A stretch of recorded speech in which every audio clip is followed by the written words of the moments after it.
वेदर्षयः वेदान्ताचार्या मध्यमाः योगीरामसुरत्कुमारपर्यन्तं वन्दे गुरुपरम्पराम् रत्नाघराधौतपतां हिमालयकिरीटिनीं ब्रह्मराजऋषिरत्नाढ्यां वन्दे भारतमातरम्. Today is the auspicious Smruti Tithi Puja of my master Yogi Ram Surat Kumar Maharaj of Tiruvannamalai. The morning we performed special Havan, Aradhana, Puja, etc. Our Hindu Dharma prescribes many rites and rituals that are to be performed by every Hindu in his day-to-day life. The Karma Kanda of the Vedas, they specifically prescribe various rites and rituals. But the detailed injunction or instructions or guidelines for performing all the rites, rituals and pujas and all the karmas, and for the day-to-day conduct in the life of every Hindu, all these come from the Smrutis. The Vedas, they are known as Shruti, as we have already seen, because they are the revelations that the great rishis of yore received in their intuitive consciousness. Therefore, the Vedas are known as Apaurusheya. It is not of human origin, but it is of divine origin, divine revelation to the rishis. In later days, the revelations were compiled by great Vedavyasa. The revelations that were uttered by the great rishis, revealed by the great rishis, were collected and compiled by Vedavyasa. And we saw that he had given the four Vedas, Rig, Yajus, Sama, Atharvana. The Vedas, therefore, are known as Shrutis. Today we are going to take up the Smrutis or Dharma Shastras. Dharma is the righteous way of living.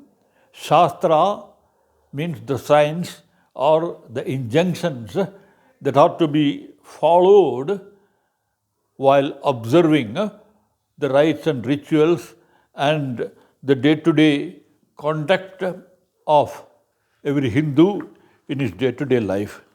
So, these are covered by Dharma Shastras or the Smrutis. The Smruti is also known as Niti Shastra. Niti Shastra, Dandaniti, that means the rule of law or conduct. The Dharma Shastras very clearly, categorically prescribe that the fourfold goal of life is Dharma, Artha, Kama, Moksha. Every individual must live the life according to moral conduct, rules and regulations. That which makes a man different from the animal is his moral conduct. In the animal realm, there is no morality, there is no rule, etc. But when we come to the human realm, there is Dandanidhi, the rule of law, the rule of conduct in our day-to-day life, and it is covered by dharma.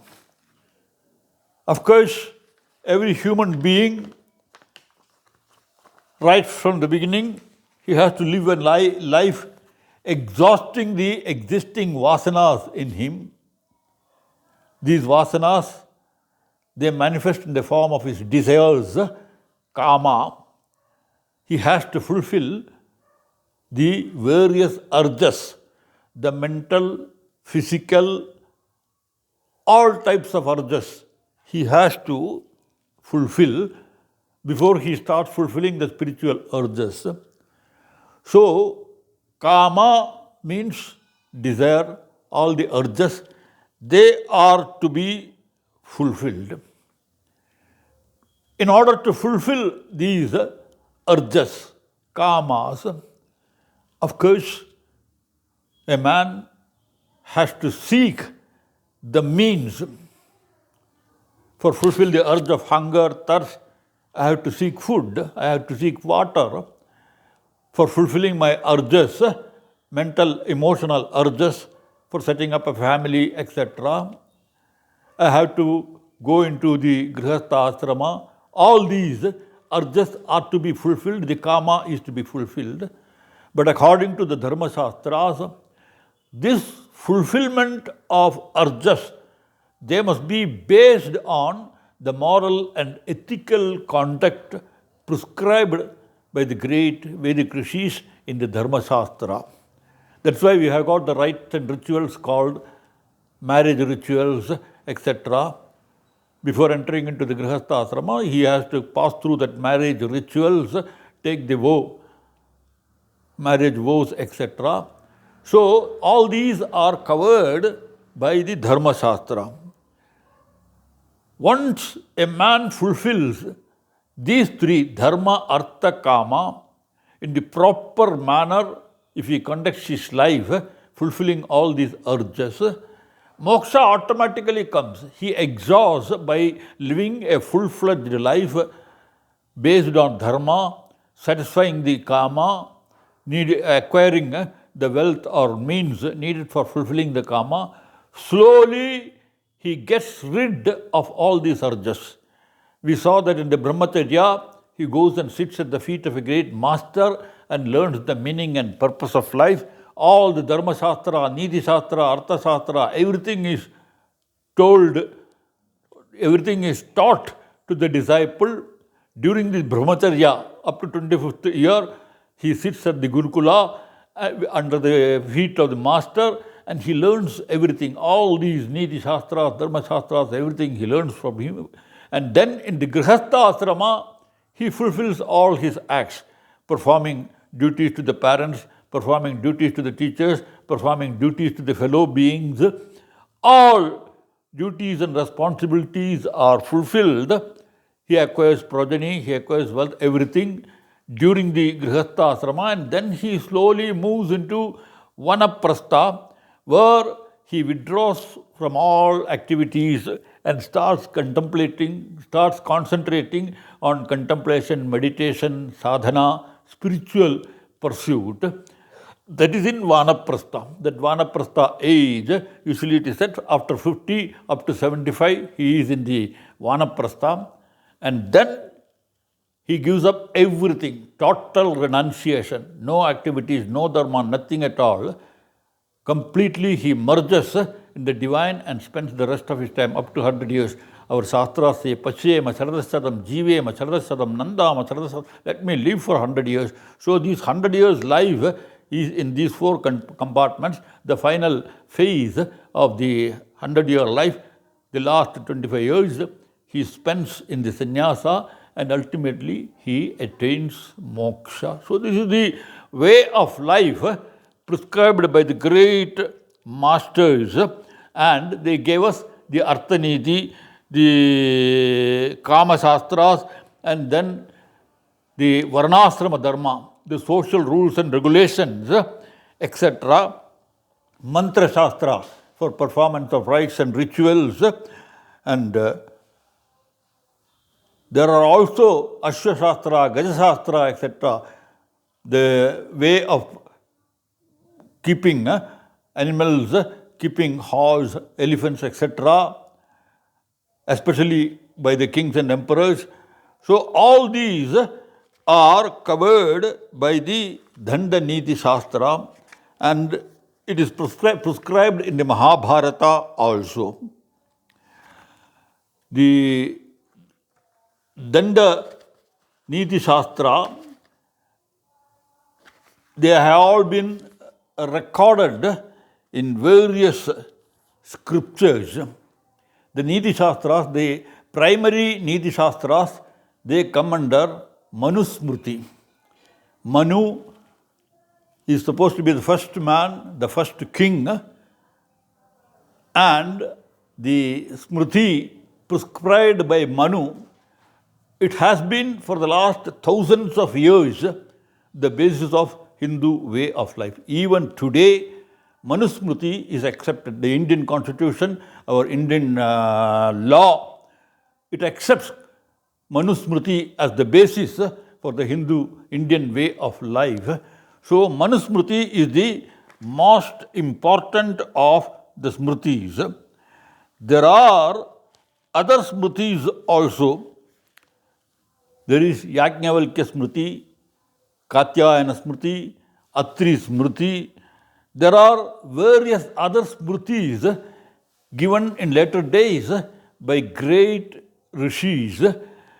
Of course, they have all followed the injunctions mainly given in the Manudharma Shastra, and they have all given that Dharma Shastra. Our period of cycle of time, it is also determined on the basis of Manu, on the basis of Manu Smruti. Manu Smruti, the date of Manu Smruti, according to tradition, it is 233 crores 32 lakhs 27,000 years. Manu lived at that time. So every yuga, Brahma himself appears as Manu according to the tradition, and the extent of one yuga is 23 crores 32 lakhs 27,000 years. And now we are in the Yuga Manvantara of 23rd Manu. He is called Vaivasvata Manu.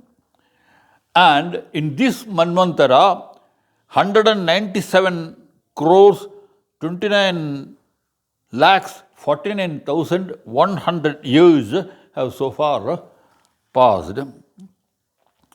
So this Manudharma Shastra, it gives us the rules and injunctions for our day-to-day life. The Manusmruti is followed by the Yajnavalkya Smruti, etc.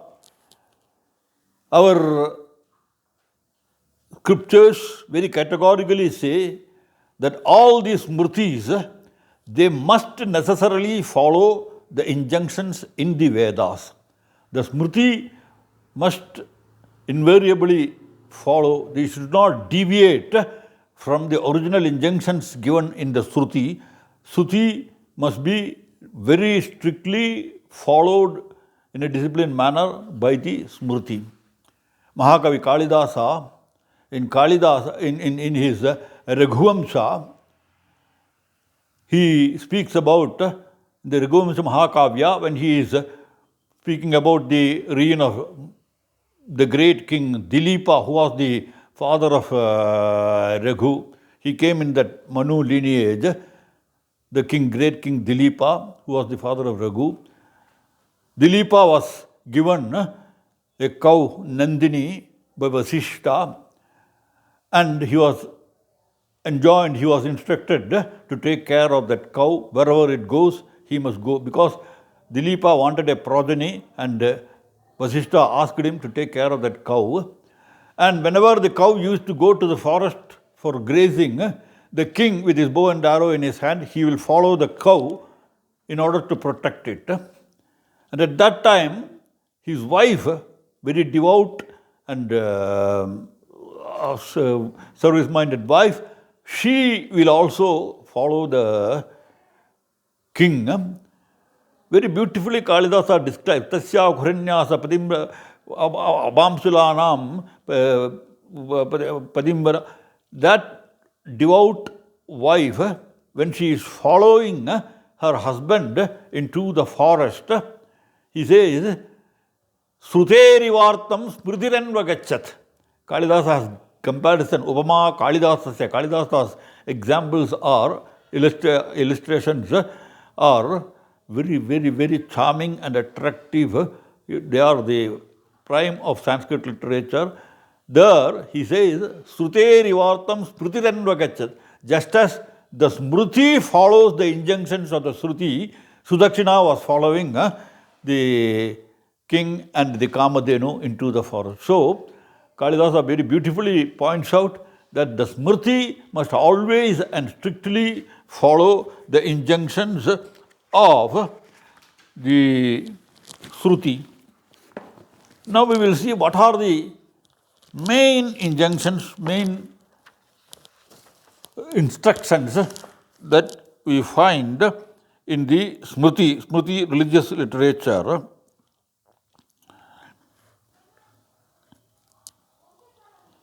They are the comprehensive treatises that deal exactly with the social life of man.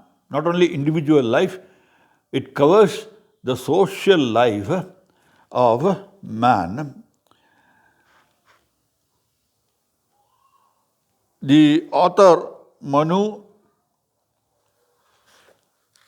he gave us the great sacraments, the rules and injunctions.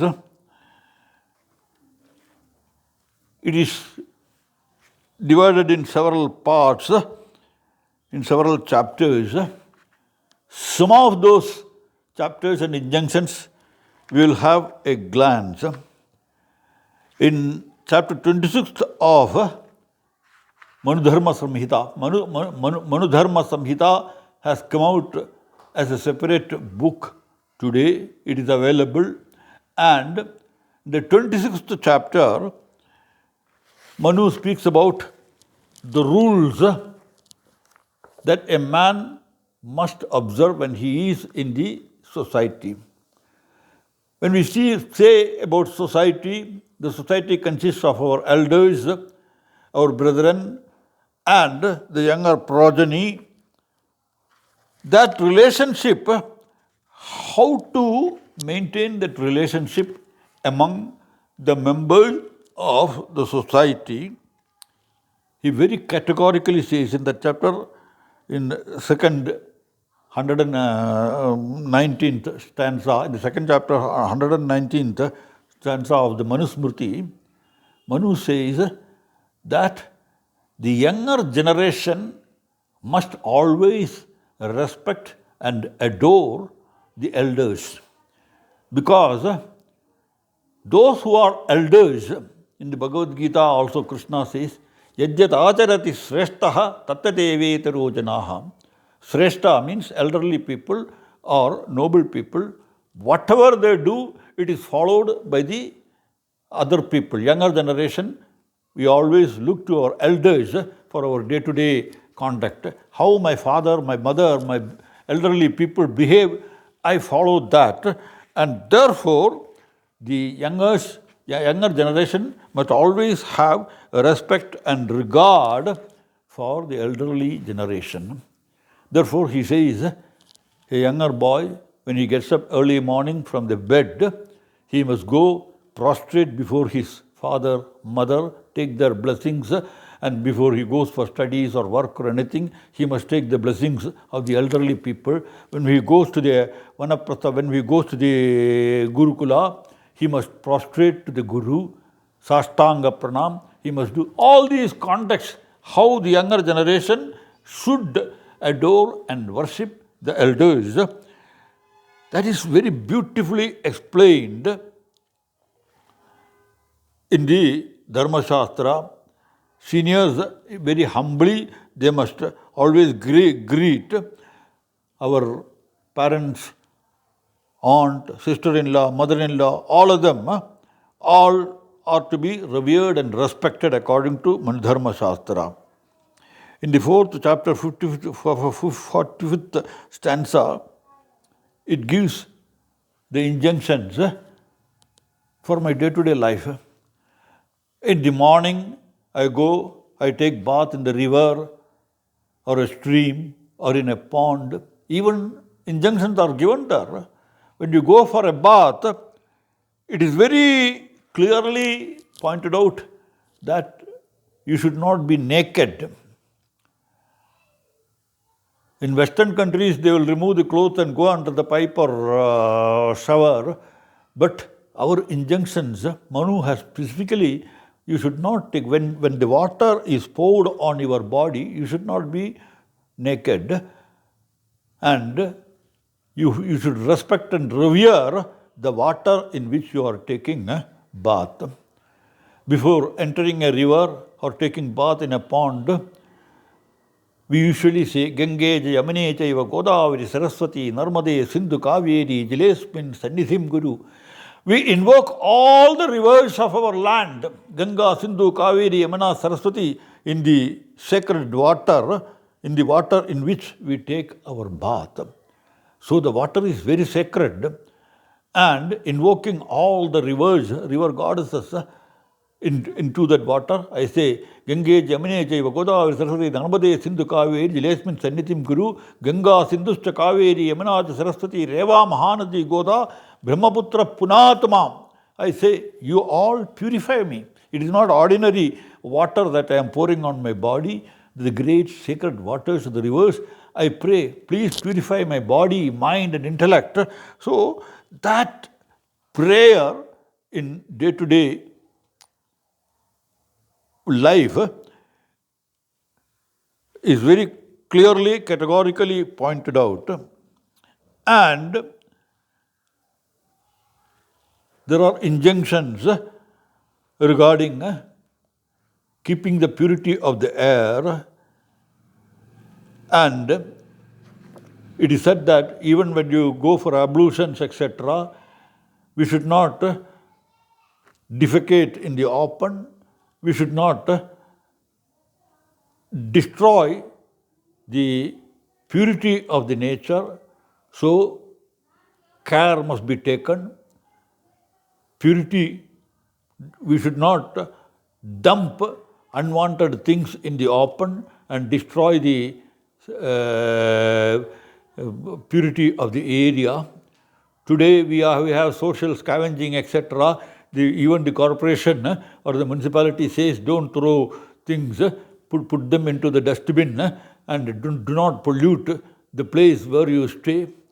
These injunctions are given in Manu Dharma Shastra. You should maintain the purity of the place in which you stay. And it is very clearly in the 4th chapter of Manu Dharma Shastra, it is very categorically pointed out. So, day-to-day life conduct and eating the food, it is very categorically said that I must eat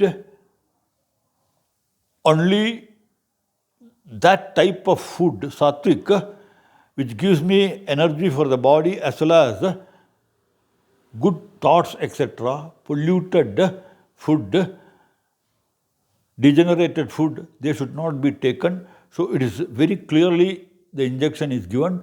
And whatever food, before I take it, we have a system called a parishesham. We take water and take it around that food that is put in the plate, and we pray, we offer it to the Lord.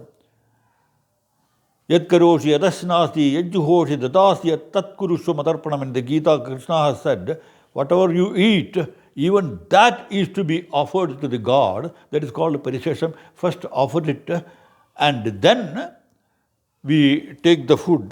So these injunctions, day-to-day life, taking bath, eating food, and respecting the elders, the day-to-day conduct of an individual, it is social behavior also is very clearly mentioned in the Manu Dharma Shastra in the 4th chapter. Manu Dharma Shastra has a very, very important injunction about the respect that are to be given to the women folk. Often some ignorant critics, they blindly say that Hinduism had kept the women as second-rate citizens, second-rate people at home. It is not true. Right from Manu Dharma Shastra, Manu emphatically declares, Yatra naryastu pujyante ramante tatra devata. Where women are honored and respected, there the gods reside. So divinity of the home, sanctity of the home, it is in respect and regard accorded to the women. One stanza from Manu Dharma Shastra, Pita rakshati kauma balye, Bharta rakshati vardhakye, Putra rakshanti Bharta rakshati kaumare, Pita rakshati balye, Bharta rakshati kaumare, Putra rakshanti vardhakye, Nastri swatantriyam arhasi. The word swatantriyam, it is always interpreted as independence. But there is yet another meaning for the word swatantra. Swatantra means protecting oneself. Tantra is tanam trayate, is tantra, protecting oneself. Swatantra means protecting myself. I have to protect myself. That is swatantra. But suppose I am the President of India or a Prime Minister, I have got bodyguards. Because it is not possible always for me to protect myself. Whenever I am going into a crowd or going into a congregation or anything, these people, the bodyguards, they are my servants. They accompany me to protect me. So my swatantra is restricted there. The guards take care of me when I am in a congregation or in a dangerous place. Similarly, Manu says, women must be protected. Just like the President of India or Prime Minister is protected by the bodyguards, the father, he must give protection to the girl when she is a child. Pita rakshati bhalye. When she is a small girl, the protection is to be given by the father. It is the duty and responsibility of the father to take care of the daughter. And when she attains the youth, she is given in marriage, Bharta rakshati kaumare. The protection of the woman, that girl, it is the duty and responsibility of the husband. He must take care of his wife. He must protect her under all circumstances. When she attains to the old age, the father is gone. Sometimes the husband is also gone. But then, Putra rakshanti vardhakye. When she attains that old age, it is the duty and responsibility of the son to take care of his mother. So, the protection of the mother becomes the responsibility of the son. Therefore, in the Balya, the father has to protect. In the Kaumara, the husband has to protect. And in her old age, the children have to protect her. Nastri swatantriya marhasi. Manu says that she should not be left unprotected. That is, a situation where she has to protect herself. There is no father, there is no husband, there is no son, then one has to protect oneself. Such a condition should not occur to a woman because she is always to be protected safely. Natri Swatantri Marhasi. Very beautifully, Manu has given that injunction. We have in our Shastras, Matru Devo Bhava, Pitru Devo Bhava, Acharya Devo Bhava. The first and foremost Godhead is the mother. Pita comes next. First is mother and then the father, and then comes the guru or teacher who is to be adored as the divine. Manu, in the second chapter, 145th stanza of Manudharma Shastra, he says, the rank of one acharya is equal to 10 ordinary teachers. Usually we have teachers teaching us different subjects. The acharya is the head of the institution. That acharya, he is equal to ordinary teachers. Acharya, you can say principal or headmaster or like that. He is equal to 10 teachers. And the rank of one father is equal to that of 100 acharyas. So Manu says the father is greater than the acharya. His rank is equal to 100 acharyas. And then Manu says the rank of one mother is equal to that of 1,000 fathers. So 100 acharyas, here 1,000 fathers. One father is equal to 100 acharyas, and the mother, she is equal to the rank of 1,000 fathers. That is what Manu says. So what is the position that he has given to the mother, to the woman of the home? Grihani grihamuchyate. He says that she is the center of the home. The whole family is centered around her, and adoration and worship of the woman is the prime duty of all members of all families. And in the society, woman must be given the prime importance, the principal position, the topmost position Manu affords, he gives to the woman. So always the criticism that Hinduism subjugates women, it is absolutely wrong. The woman, she is the guide. As mother, she takes care. As a wife, she is the guide for the husband also. She is like a minister giving guidance to the husband. And for the children, their upbringing, their physical, mental, social, and their spiritual upbringing, it is the duty and responsibility of the mother, and therefore, grihani grihamuchyate, says Manu. So, the mother is the center of the family society. Now we have a nation, and we have a king or emperor ruling the country. Manu, in chapter 7 of the Dharma Shastra, Manudharma Shastra, he prescribes the duties and responsibilities of a ruler or a king. When I was talking about Ramayana, I pointed out that Dasharatha, before appointing Rama as his successor, he made a gathering of all the people in Ayodhya. He called artisans, he called all ordinary people, peasants, everybody he invited to the court, and then he presented that proposal of making Rama the Yuvaraja of the country.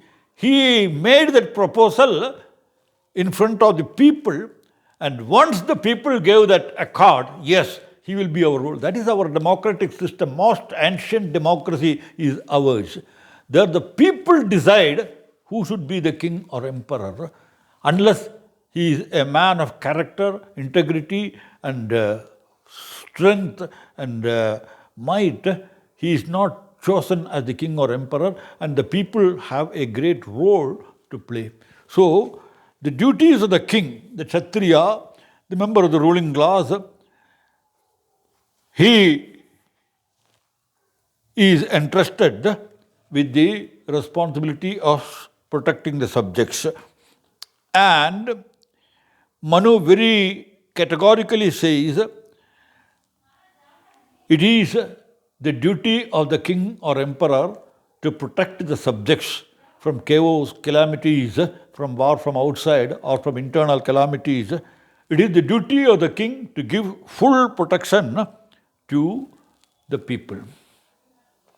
And Manu also says, when there is a king, the king has got a palace, all things are there in the palace. Externally, he seems to be the richest man in the country. But Manu says, no. All the wealth that a king possesses, it is for the purpose of service the poor, the people in the kingdom. It is his duty to see the artisans are paid. We saw in the Ramayana when Bharata meets Rama in Chitrakuta, Rama asks, is the salary of the soldiers, people, are they paid properly and sufficiently? Or the people are very happy? Well, whether the peasants are getting water for their fields, whether the merchants are provided protection. All these questions he puts to Bharata, because it is the duty of the king or emperor to take care of the subjects. So Bharata is instructed by Rama that you have to take full care of the subjects. And according to Manu, the king, he is not like the present day politician coming to power to enjoy and amass wealth. He is not like that. He comes as a servant of the people. It is his duty to serve the people. And the king is the authority to make punishments. When there are people committing crime or anything, it is the duty of the king to punish them. And even that punishment that is meted out, it should be just, it should be based on the Dharma Shastras. A king cannot deviate from the rule of righteousness. Even while punishing an enemy, he has to justify. In Ramayana, when we saw Bali was killed by Rama, when Bali was attacked by Rama, Bali asked Rama, how can you attack me? What right you have got? I am the king of this country and I have got my own rules and regulations here. How can you interfere? Then Rama explains, Ishwagunamiyam bhumihi sasaila vanakanana. This entire land from Kanyakumari to Kashmir, it is the kingdom of the Ishwakus. Bharata is the king and emperor now, and Bharata has given the power of attorney to me. When I am in the forest, I must maintain the law and regulations. You have committed crime. You have abducted the wife of your own brother. You have driven him away, Sugriva. So all the crime you have done, and therefore you must meet that punishment. So Rama justifies his act. And how can you attack me by hiding behind a tree? That also he says. You have got that boon from the Rishi that whoever comes to your presence, he will lose half of his power. So I cannot come directly confront you and attack you. According to Yuddha Nidhi Shastra, you have to use your intelligence. You should not just jump into fire in the war front. You have to use your intelligence and then fight the enemy cunningly. And therefore I have to observe the Yuddha Nidhi. That's why I did that. So a king, even when he acts, he must act according to the injunctions of Dharma Shastra. He has to fulfill the duties and responsibilities of protecting the citizens, maintaining law and order, and giving punishment, and also giving rewards. The king is supposed to give rewards to all acharyas, those who are teaching various subjects to the people. they must be honored and they must be rewarded by the king. We see when the great rishis come to the presence of the great kings and emperors, they offer dana, dharma, etc. because the acharyas, they have to educate the younger generation of the society. So all these injunctions are given in Manu Dharma Shastra. Now, in the family, I acquire wealth and inheritance of property. It is a very important duty in the family. He says that the sons inherit the property of the father. But then the question arises, why not today we say that women have got right of inheritance? Manu didn't object to that, but he had already given the injunction that the women are to be protected by father, husband and son, and therefore he didn't feel the necessity to give separate property for the ladies. Even then, Manu very categorically enjoins that all the brothers should give 1/4 of their respective shares to their unmarried sisters. If they do not do this, then they shall be failing in their duty. This comes in Manu Dharma Shastra, 9th chapter, 118 stanza. So even the right of the woman, Manu has accepted. You cannot just, by inheriting the property from your father, you cannot ignore your sister and you cannot ignore the daughters in the house. They have a right. That's why we have got at the time of marriage, Stridhana. Stridhana, we always call it as dowry. Today, there is a misconception that dowry is something given to the husband of the girl. It is not the money given to the husband of the girl for marrying her. It is the money that is given to the woman.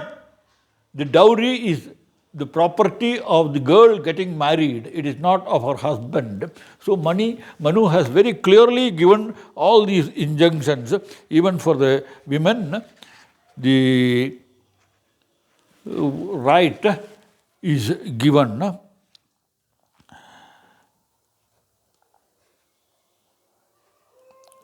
Manu prescribes in chapter 6, stanza 91, he prescribes the universal dharma, righteousness, perseverance, dhriti, forgiveness, shama, self-restraint, dhamma, and asteya, not stealing the property of others. I should not usurp the property of others. And then shaucha, purity of body, mind, etc. is to be observed. Manu also says in the universal dharma, indriya nigraha, control of my senses. I should not allow my senses to roam scot-free. In Gita, Bhagavan Krishna says, Indriyanam hijaradam janmanu vidhiyate tatasya haridi prakyam vayurnavam ivambasi. If you don't control your indriyas, they will run into the world of objects. It will create havoc, just as a boat that is floating in the sea and driven by wind, the indriyas will drag you to disaster, destruction. So, Manu has very clearly given the injunction. And then, vidya, knowledge, acquisition of the right type of knowledge is the duty and responsibility of a man. And truth, speaking the truth, satyam vada dharmam chara swadhyayanma pramaditavyam. In the Upanishads it is very clearly said, always speak the truth and walk on the path of righteousness and restrain your kama, krodha, lobha, all are prescribed. And Manu speaks about the 4 ashramas, grihastha, vanaprastha, sannyasa and the various stages of life. He says among these 4 stages of life, the householder's life is the most important. In chapter 687, he very categorically says that the householder has a responsibility to take care of the brahmachari, because the brahmachari comes, according to our shastras, the brahmachari, every morning he will take his begging bowl, he will go to every house, bhavati bhiksham dehi, asking for bhiksha. Adi Shankaracharya also, as a brahmachari, he went to the house of a poor woman. She had nothing to give, but still, though she had nothing at home, you should not ignore a brahmachari coming. Manu has given the injunction that brahmachari is to be taken by people in the life. She went inside, she found one gooseberry, dry gooseberry that was left in the kitchen. She brings it and offers it as dakshina when Shankara asks for bhiksha. And seeing her poverty, wretched condition of that poor lady, Shankara there, he sings the Kanagadhara Stotra, and it is said that Varuna showered gold coins in front of the cottage. That means you have to offer, even if you are poor, suffering. When a brahmachari comes, you have to make offering. So a grihastha, whatever be his condition, he has to take care of the guest who comes to the house, people, and all these injunctions Manu has very categorically given in the Dharma Shastra. So, and regarding even food, in Manu Dharma Shastra, second chapter, 178, it very categorically prescribes vegetarianism. Manu Dharma Shastra was followed by Thiruvalluvar. When he gave Tirukkural, Tirukkural was based on the injunctions of the Dharma Shastras. Whatever is given in the Dharma Niti in Sanskrit, they were all prescribed by Thiruvalluvar in Tamil. That became Tirukkural. There also, he has one chapter devoted to Kollamai, non-injury to other living beings. This is very categorically prescribed by Manu also. In the second chapter, 178 stanza, he says, let him abstain from meat, all kinds of beverage, perfumes, ornaments, etc., promoting substances, anointing the body, sensual desires, all these are to be avoided. And vegetarianism, he speaks about non-injury to the other living beings. Very categorically, Manu says as a duty. And in the day-to-day life, one of the most important injunction that Manu has given in the 4th chapter, stanza 21, he says, as a householder, as a family man, duties to be performed by a householder, let him never, if he is able to perform them, neglect Rishi Yajna, Deva Yajna, Bhuta Yajna, Nru Yajna, and Pitri Yajna. These yajnas, 5 yajnas, Panchamaha yajnas, they say, every individual has to perform. What is Rishi Yajna? Rishi Yajna is offering of worship to the Kula Gurus, the Rishis, to whichever lineage I belong. Whenever I do some puja or karma, etc., I speak Kaushika Jugotar Jataha. I am born in such and such family lineage, and I offer worship to the preceptor. So, offering worship to the preceptor, it is the most important duty. And then Deva Yajna.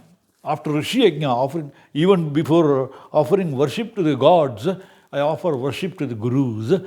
And then Deva Yajna, our family deity, whatever deity, every day morning, I am enjoined in the early morning, after my morning ablutions, I must offer worship to the rishis and then to the gods.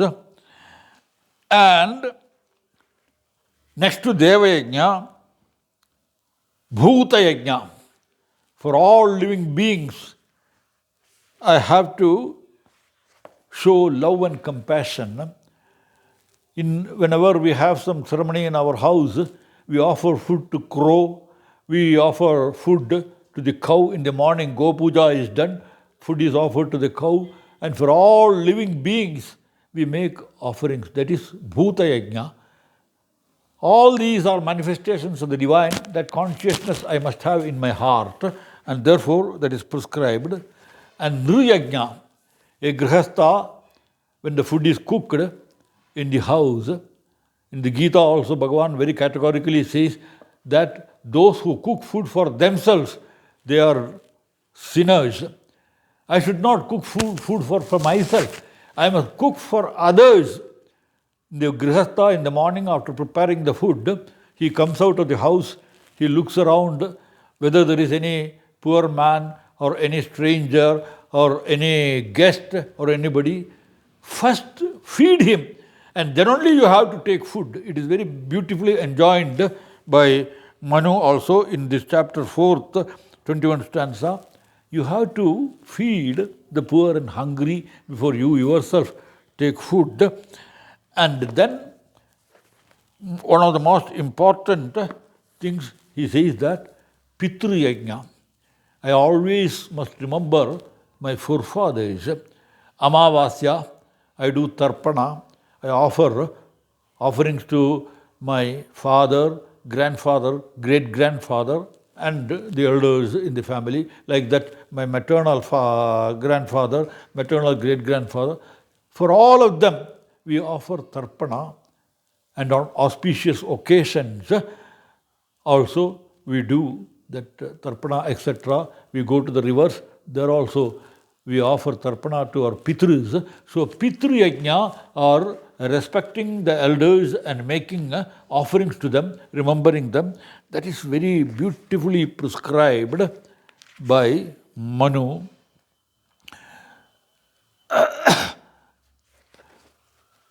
Vanaprastha stage, he has to resort to a forest or a hermitage, keep away from the din and bustle of the day-to-day life and live a life devoted to contemplation and meditations. And an ascetic, he must renounce everything. The Shastras very emphatically say, Karatala Bhiksha, Tarutala Vasaha, live under a tree or in a temple premises or in a forest hermitage or be always on the move. There are Avadhuta sannyasis. They don't stay in one place for more than 4 days. Always they are on the move from one place to another place, because one should not get attached to a place, to the people around, etc.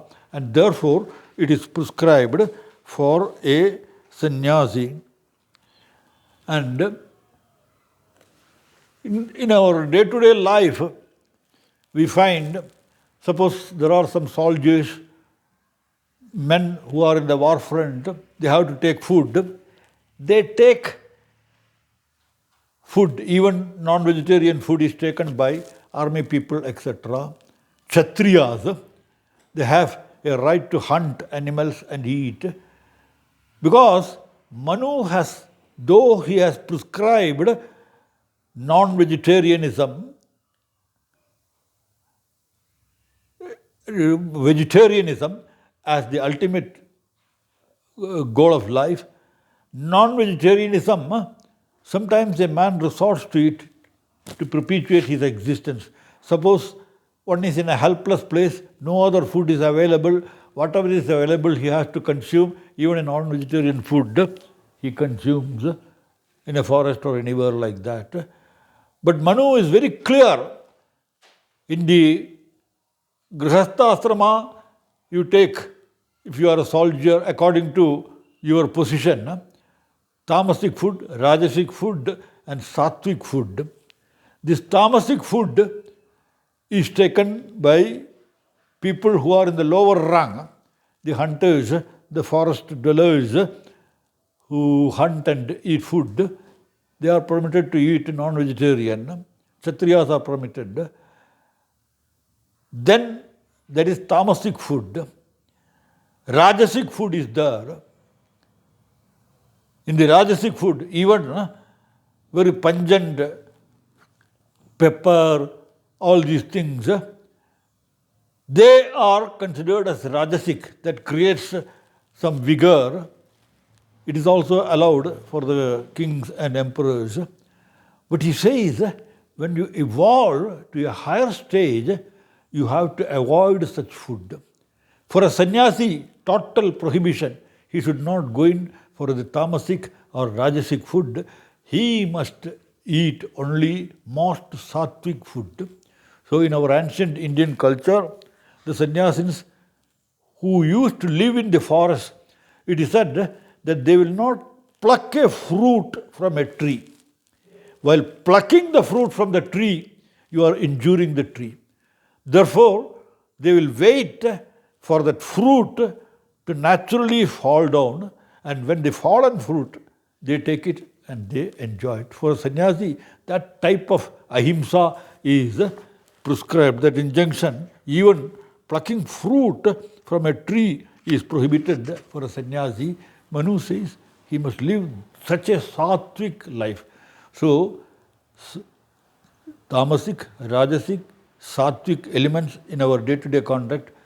Gradually, when we evolve from brahmacharya to sannyasa, from the lower realm, from the lowest varna, Gita very emphatically declares, Chaturvarnyam maya system gunakarma vibhagasaha. Krishna says, varna is not based on the birth. Because you are a son of a Brahmin, you cannot become a Brahmin. Because you are a son of a hunter, you should not be denigrated as a Shudra. Because we find Valmiki, he rose from the state of a hunter to that of a great Rishi, Valmiki Rishi, who gave us the Ramayana, Narada. So many people. Satyakama Jabala was the son of a prostitute. When he went to his master Haridruma Gautama, he asked him, what is his Gotra? The boy said, I don't know, because I do not know. He asked him, you go and ask your mother.